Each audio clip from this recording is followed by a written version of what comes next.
जड़े बहुत बड़ चोर थिला। से तार सारा जीवन केवल चोरी काम ही करुला, किंतु से केबे धरा पड़ुनला। सारा दुनिया जानिथिला कि से चोर अटे। से चोर हेबा कथा राजा मध्य जानिथिले। एपरिकी राजा दिने ताकू दरबार को डाकी सम्मानित करथिले। से कहिले, तू जड़े अद्भुत मनीष। दुनिया जानिची ओ मो मध्य जानिची कि तू चोरटीए। तू केबे तोर वास्तवता लुचई नाहु, आउ चोरी करिथिबारु तू केबे धरा पड़े नाहु। तोर कला अद्भुत अटे।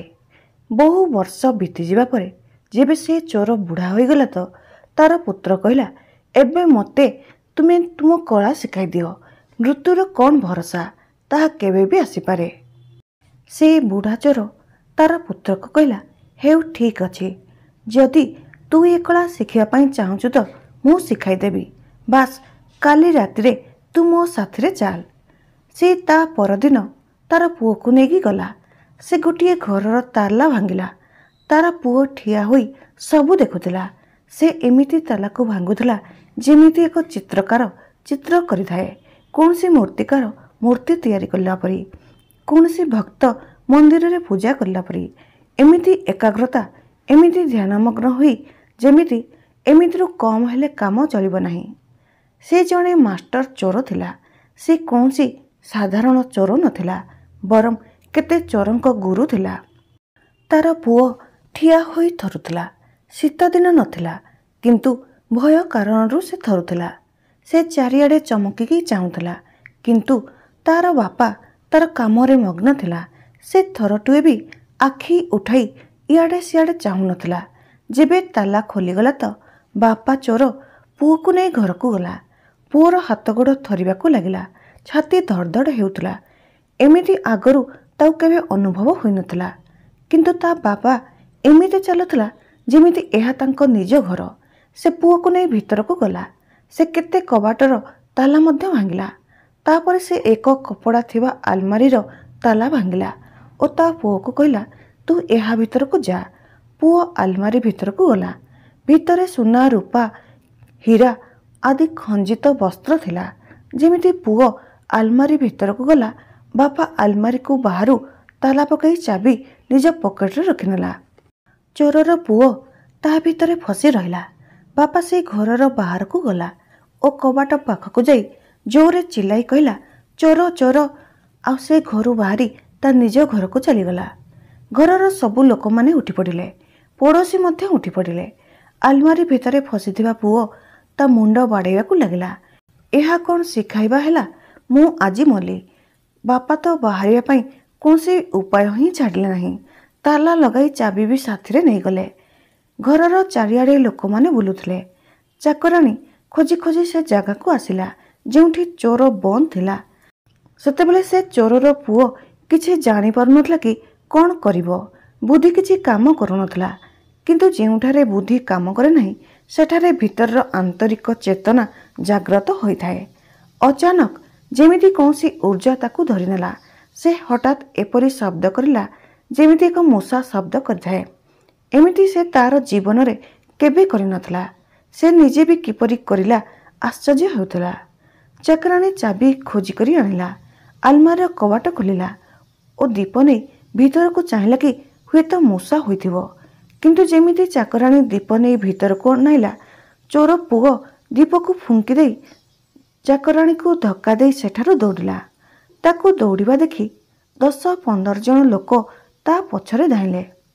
चारिआडे हो हो शब्द शुभुथिला। आखपाखर सबु लोक एकाठी होइगले। से चोर पुओ ता जीवन बंचाई जोरे दौड़िला।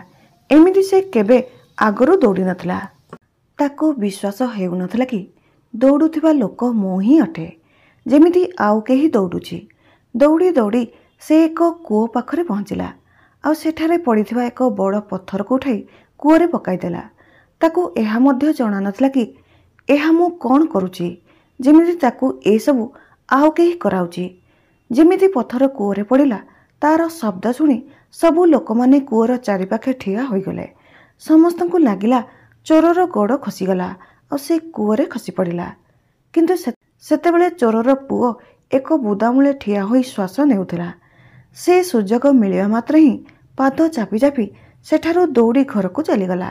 ସେ ମନରେ ମନରେ ନିଜକୁ କହିଲା, ଆଜି ମୋର ବାପକୁ ଠିକ୍ କରିବାକୁ ପଡ଼ିବ। ଏହା କେମିତିକା ଶିଖାଇବା। ସେ କବାଟକୁ ଧକ୍କା ଦେଇ ଭିତରକୁ ଗଲା। ସେଠାରେ ତାର ବାପା ସେଜରେ କମ୍ବଳ ଘୋଡ଼ାଇ ଶୋଇଥିଲା। ସେ ସେହି କମ୍ବଳକୁ ଟାଣିଲା ଓ କହିଲା, ଏ କ'ଣ, ତୁମେ ମୋତେ ମାରିଦେବାକୁ ଚାହୁଁଛ? ତାର ବାପା କହିଲା, ତୁ ଆସିଗଲୁ, ଆଉ ବାକି କାହାଣୀ ସକାଳେ ଶୁଣିବୁ। କିନ୍ତୁ ତୁ ଶିଖିଗଲୁ, ଆଉ ଶିଖାଇବା ପାଇଁ କିଛି ଜରୁରୀ ନାହିଁ। ପୁଅ କହିଲା, କିଛି ତ କୁହ, ମୋ ପରିସ୍ଥିତି ବିଷୟରେ କିଛି ତ ପଚାର, ନଚେତ୍ ମୁଁ ସାରା ରାତି ଶୋଇପାରିବି ନାହିଁ। ତାପରେ ପୁଅ ସବୁ କଥା ଶୁଣାଇଲା। ମୋ ସହ ଏମିତି ହେମିତି ହେଲା। ତା ବାପା ଶୁଣି ହସିକରି କହିଲା, ବାସ୍, ତୋତେ କଳା ଆସିଗଲା। ଏହି କଳା ଶିଖାଇ ହୁଏ ନାହିଁ, କିନ୍ତୁ ଶେଷରେ ତୁ ମୋର ହିଁ ପୁଅ। ମୋ ରକ୍ତ ତୋ ଦେହରେ ବହୁଛି। ବାସ୍, କାମ ଏବେ ହୋଇଗଲା। ତୋତେ ଚୋରି କଳାର ରହସ୍ୟ ମିଳିଗଲା। କାହିଁକି ନା ଚୋର ଯଦି ବୁଦ୍ଧିରେ ଚାଲିବ ତ ଫସିଯିବ। ସେଠାରେ ତ ବୁଦ୍ଧି ଛାଡ଼ିଦେବାକୁ ପଡ଼ିଥାଏ। କାହିଁକି ନା ପ୍ରତ୍ୟେକ ସମୟ ନୂଆ। ସବୁଥର ନୂଆ ନୂଆ ଲୋକଙ୍କ ଘରୁ ଚୋରି କରିବାକୁ ପଡ଼ିଥାଏ। ପ୍ରତ୍ୟେକ ଘର ନୂଆ ଢଙ୍ଗରେ ତିଆରି ହୋଇଥାଏ। ପୁରୁଣା ଅନୁଭବ କିଛି କାମରେ ଆସିନଥାଏ। ସେଠାରେ ବୁଦ୍ଧିରେ ଚାଲିଲେ ଅସୁବିଧାରେ ପଡ଼ିଯିବ। ସେଠାରେ ପ୍ରତ୍ୟେକ କ୍ଷଣ ଜାଗ୍ରତ ରହିବାକୁ ପଡ଼ିଥାଏ, ସଜାଗ ରହିବାକୁ ପଡ଼ିଥାଏ। ସେଠାରେ ଭିତରର ଚେତନାରେ ଚାଲିବାକୁ ପଡ଼ିଥାଏ। ଥରେ ଗୋଟିଏ ପ୍ରବଚନରେ ଓସ୍ ଏହି କାହାଣୀର ଉଲ୍ଲେଖ କରିଥିଲେ। ସେ କହିଥିଲେ, ଧ୍ୟାନର କଳା ବି ଚୋର ପରି ହୋଇଥାଏ। ସେଠାରେ କେବଳ ଜୋସ୍ ଦରକାର। ଯେବେ ବୁଦ୍ଧି ଅଲଗା ହୋଇଯାଏ ତ ସହଜତା ଆସିଯାଏ। ଯେଉଁଠାରେ ସହଜତା ଆସିଯାଏ ତ ସେଠାରେ ତୁମେ ଜାଗ୍ରତ ହୋଇଯାଅ। ଆଉ ଯେଉଁଠି ଜାଗ୍ରତ ହୋଇଯାଅ ସେଠାରେ ବିଚାର ଆପେ ଆପେ ଶେଷ ହୋଇଯାଏ। ଆପଣଙ୍କୁ ଏହି ଭିଡ଼ିଓଟି ଭଲ ଲାଗିଲେ please like, comment, share and subscribe କରନ୍ତୁ। ଜୟ ଜଗନ୍ନାଥ।